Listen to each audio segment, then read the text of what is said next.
Hi everyone. In this video, I will teach you how to add a typewriter text animation in Adobe Premiere Pro. Go to the Type tool and type your text.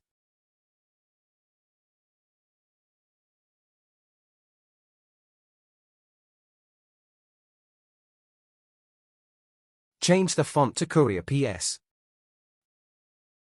And adjust the size and position of the text. Go to the window menu and make sure the Effects panel is enabled. Then open the Effects panel. In the search bar, type Typewriter. Drag the text animator effect onto the text clip in the timeline.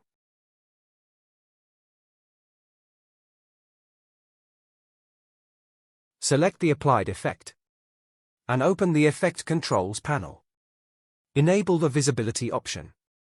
And apply the color of your choice.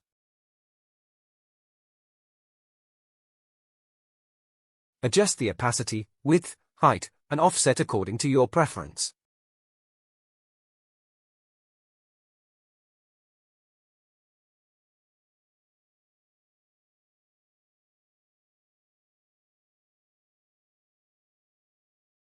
Extend the transition duration to slow down the typewriter animation. Click the visibility box to hide this marker. And that's it. Thank you for watching.